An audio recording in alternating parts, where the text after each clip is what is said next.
Basic fundamentals of prepping part 4, safety and security. Oh man, this is a tough subject to talk about. Safety and security, it's where most of us start out at, and unfortunately it's where most of us never get past. We get under this illusion that we need to have, 400,000 rounds of ammo and all the rifles and all of the guns and all of the knives and all of the tactical and all of that. And unfortunately, a lot of us never really make it past that. So as stated in the other videos in this series, go check that out. We need to start thinking about this from a logistics point on how we're going to make it all work. It's a lot to unpack, but we're going to break it down. So safety and security as it pertains to our prepping fundamentals, which are shelter, food and water, safety, security, financial stability, and transportation. How do we make sure that all of those are safe and secure? They're not exactly the same thing, although they are kissing cousins to each other. The main thing to remember about them is that we are responsible for it and nobody else. We can't outsource our safety and security to anyone or anything.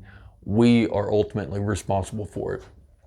We can call for assistance, whether that be, the fire department or the police department, the sheriff's office, EMS, all of those things. We can call for assistance from them, but at the end of the day, we are responsible for it.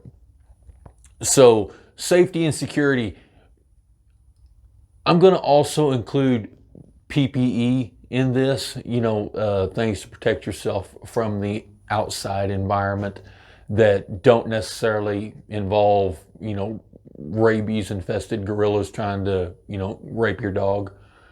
So, this covers things like, a basic pair of work gloves, masks, whether that be a full-on gas mask or some type of respirator, safety glasses. In your bug out bag, if you don't have safety glasses on, or at least in the bag, you don't know what pain is until you're running through the woods in the middle of the night and snag a branch right in the eyeball. Even worse, if you're where I'm at in Texas, that's a mesquite with a thorn this freaking long. You haven't met pain until you've seen that. So take a good look at that stuff. I think PPE needs to at least play some role in this. We need to talk about security from threats. We need to talk about safety for that as well. Safety and security for the environment that we work in, for our finances. How are we keeping those secure? What about the vehicle that we're in? Is a truck with bad tires, is that a safe and secure vehicle whenever you're putting your wife and kids in it to, take a couple hours drive?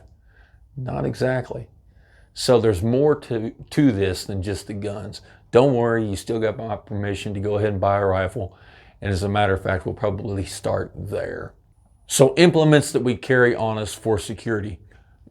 Number one, your ultimate security tool is light. You can see I'm lit up in here. I got a light there, got a light there, got a flashlight in my pocket, got a flashlight on my gun, on my pistol, my rifle.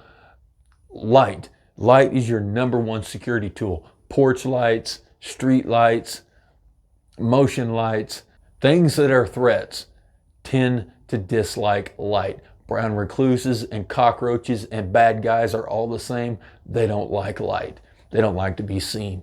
So a well-lit area, no matter where you're at, is just as effective. As a matter of fact, by factors of thousands of times more effective as a security tool than a gun will be any day. With that being said, let's talk about the whole firearms thing.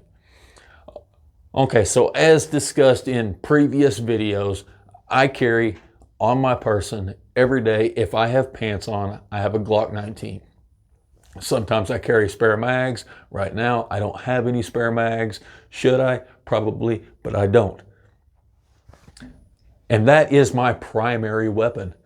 Regardless of what anybody tells you, for 90% of us, a pistol is your primary weapon. It comes before your rifle because we're not exactly running around town with rifles.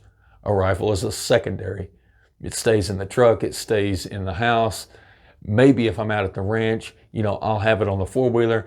But even then, I still consider it a secondary. It may be the one that I grab first, but you're allowed to grab your secondary weapon first. A pocket knife. I don't care what kind of pocket knife you carry, but carry one and learn how to use it, at least the basics of how to use it defensively. A flashlight. As stated, light is a security tool. Learn to use light effectively. There are different ways to use flashlights as far as impact weapons and to de-escalate a situation. Maybe sometime in the future we can do a video on the tactical use of light, but right now is not the time for that.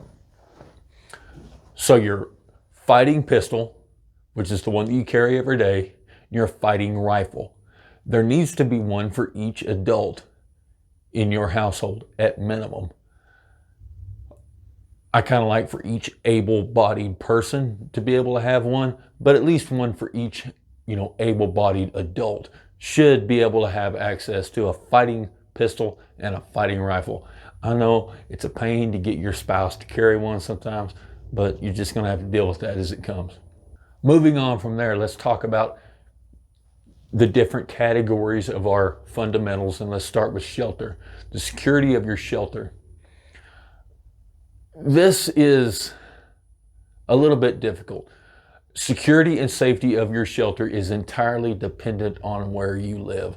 Let's pretend for the purpose of this video you live in a typical suburban neighborhood, where you have neighbors and a house and a garage and the normal American home.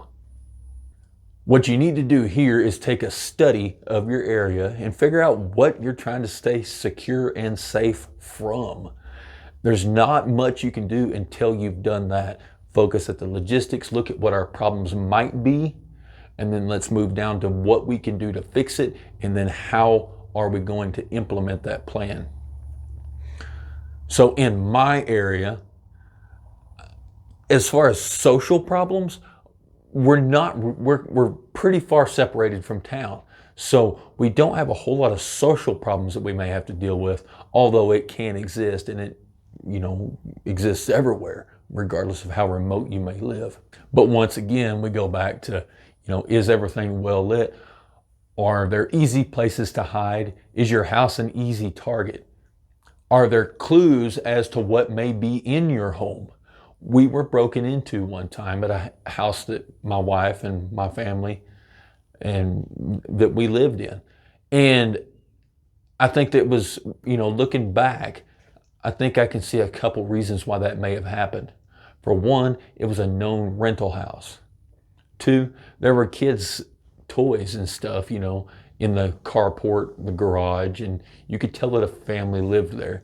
A family that lives in a house is normally going to have some things that are of value. They're going to have computers, they're going to have TVs, they're going to have, possibly cell phones or whatever. And they broke in and they cleaned us out, man. They left us furniture and laundry. They took, the kids' pillowcases. I'm assuming they, stuffing things in them. I don't know. But what they did was they pulled up in a moving truck. They went in, did everything that they needed to do, loaded it up. Some of the neighbors saw them. Everybody knew it was a rental house, so it really wasn't anything to, think oddly of that a moving truck showed up to a rental house. It's something to think about.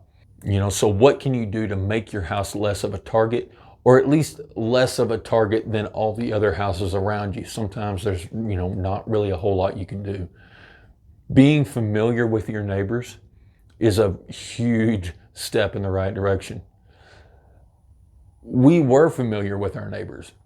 We were also talking to our neighbors at the time about how we may be moving sometime within the next 6 months to a year. So once again, the moving truck wasn't out of place.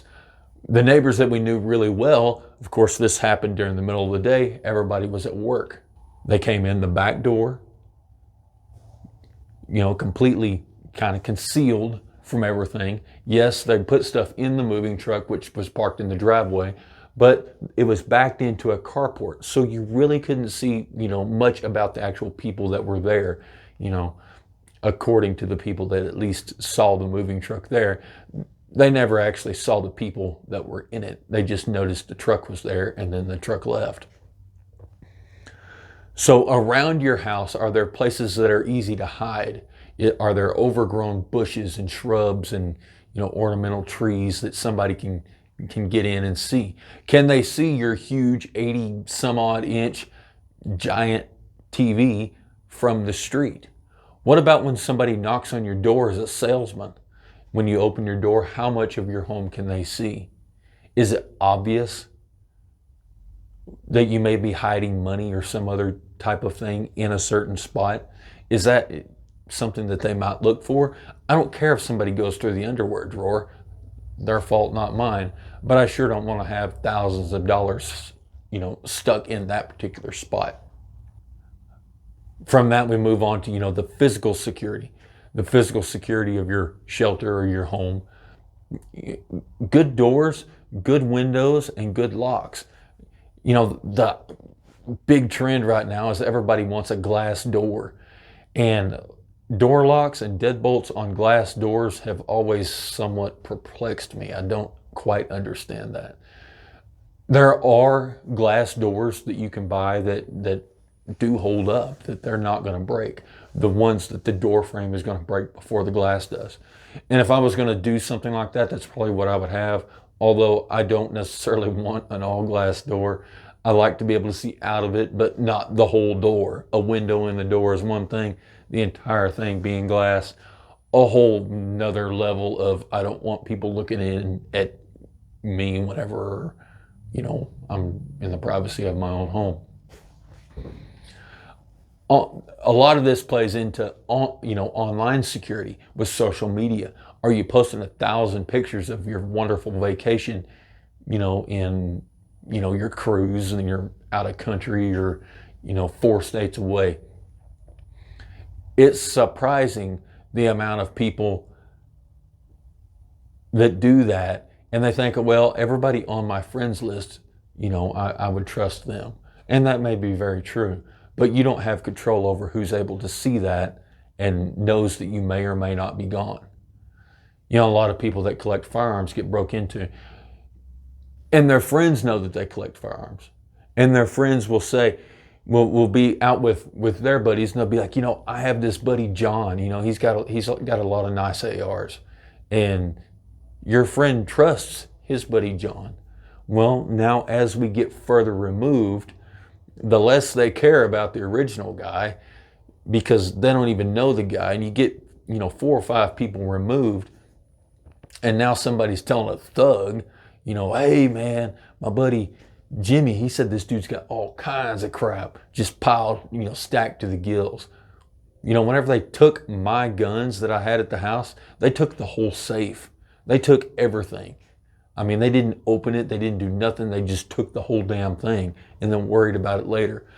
I did get one of those guns back. Only one of them, but I did get one of them back. About 2 years later, they found it 700 miles away in the middle of an interstate. And then it took another year or so for me to be able to, get custody of that back after it was reported stolen. So be careful about who you tell about what you may have. On from that with the operational security and the physical security of good doors and good windows and good locks and, keeping quiet about what you have.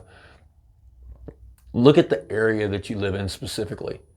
Is it a bad neighborhood? Is it a place that you probably need to put in some overtime and get your family out of?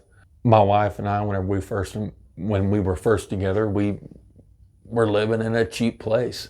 And it didn't take long for us to realize, hey, this is no place to be living, with a family. We got money running out of our ears because the rent is so cheap. But at what cost is that? So take a look at that. Are you secure in your food and water and other supplies? Do you have enough to get you through and to keep you safe, for an extended period of time if something were to go south? Like I said, all of these categories come back to each other and they all build on each other. By keeping that stuff safe, are the rats and mice going to get in your 5-gallon buckets of food that you've stored and chew it all up? I've heard that you can, peppermint oil and mouse traps and all of that stuff. But flood damage, people store this stuff in their garage or whatever because, it's out of the way and we can't necessarily have it stacked up in the living room floor. So how are you going to protect that from other elements like that? Keep it safe. About your financial safety and security. Well, the financial safety part of that comes in as having a few extra bucks laying around. Right now, December 2022, we are almost definitely headed into a financial recession. I don't think there's any way around it. I think we're too far gone at this point. Your financial safety depends on having some extra money. There's a saying that bankruptcies are made during good times and millionaires are made during the bad. Having some liquidity, having some money where you can take advantage of opportunities in this upcoming recession that we're bound to see can pay absolute dividends, literally dividends. You can turn your life around over the next couple years during this recession, or even if it's not in a recession, just by having some extra cash on hand to be able to find an opportunity and take it. In the Bible, Proverbs says the borrower is slave to the lender. So how does your debt look? Are you just drowning in debt, credit card debt and furniture debt and debt from the kids' braces and, car loans and, please tell me you're not in, payday loans or something like that. But what kind of payments are you making? Are you making $4,000 worth of payments a month? Stop and take a minute and just imagine if you had no payments, or at least, minimal amount of payments. If you want a mortgage on your house, go ahead. If you need to get a mortgage for your car, I understand. But let's remember to keep those things to a minimum because they suck the life out of you. Debt sucks everything in you away. The best financial investment you can make right now is to start paying that down. There are very, very few investments out there that will have the rate of return that is near the level of just paying off debt. So get started with that. Dave Ramsey the crap out of that and get it gone, or at least down to a manageable and reasonable level. What about the security of your bank accounts and things like that? Security of your credit cards. Yes, I'm talking debt is not great, but I think it's important for everybody to have a couple of credit cards. We have credit cards that we use and we pay them off. If we use them on Tuesday, we pay them every single Friday. Not make a payment on them, but pay them completely off. If you want to build credit, put your water bill on one credit card and your electric bill on the other credit card. And like I said, pay those damn things off. It's not that hard to do. It doesn't cost you any extra money. You don't pay any interest as long as you pay it off before it's actually due. But what are the security concerns that you can come up with to help protect that? How do you protect your retirement savings? How do you protect your bank account? This isn't something I can tell you, do this, and this to be able to, accomplish that. It's something you're going to have to look at yourself. So take a very strong look at the safety and security of your financial situation. Transportation. We touched on this earlier, but safety and security of your transportation. Like I said, tires and oil leaks or bad tires and oil leaks and bearings that are going out and something that barely makes it down the road. That's not the best thing to stick your family in. If it doesn't run, fix it. If you don't know how to fix it and you can't afford to fix it, You're watching YouTube right now. You can learn anything you want about almost any subject from YouTube. Fix it. Simple as that. Are you behind on your payments? Well, we're kind of going back to the financial stuff. But if you're behind on your truck payment, catch it up. Or just get rid of the payment altogether.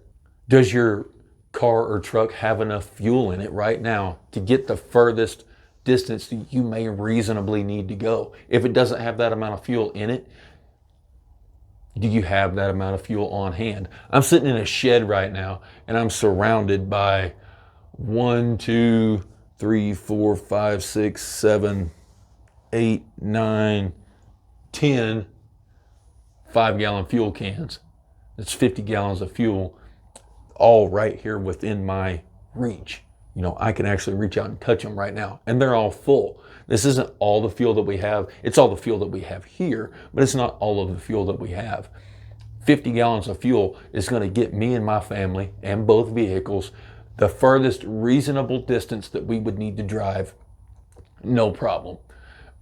Add to that the fact that half a tank of fuel is an empty tank of fuel. We've already got a half a tank of fuel in it. If it's before a winter storm or something like that, you bet your ass we're filling it up the day before all that comes through anyway. Or probably not just the day before that, but you know, as soon as we start hearing about it, you know, storms always tend to come in early, especially when you don't have fuel. We're gonna have a full tank of fuel, you know, if there's any, you know, reasonable thought that we may need that for some reason. Windshield wipers, inspection stickers, all of that stuff. Take a look at that with your transportation. Get it squared away. Get it safe. If you can't make a cross-country trip in at least one of your family vehicles, fix that problem. And fix it before you do any of this other stuff. Fix that before you go and buy another rifle. If you've got 17 rifles, sell 5 of them and fix your transportation. You've got to get this stuff in working order. And I know I unpacked a lot in this video, and I kind of threw it at you at rapid fire, but hey, this is something that I'm still working on, all of this stuff. And let's be honest, none of these things, you know, the shelter, food, water, safety, security, financial stability, and transportation, none of these 5 categories of preparedness are ever actually complete. It's an ongoing thing. But keep chipping away at it, because you're going to get it eventually. And it's not going to take as long as you thought. And you're going to be happy and you're going to sleep easier once that happens. So take a look at your safety and security in your life, how it pertains to you. Do an overall study of the things that you're trying to stay safe and secure from, and figure out from a logistics point, this is the problem, how do we handle it, and what do we need to do it. All right, until next time, you guys be safe.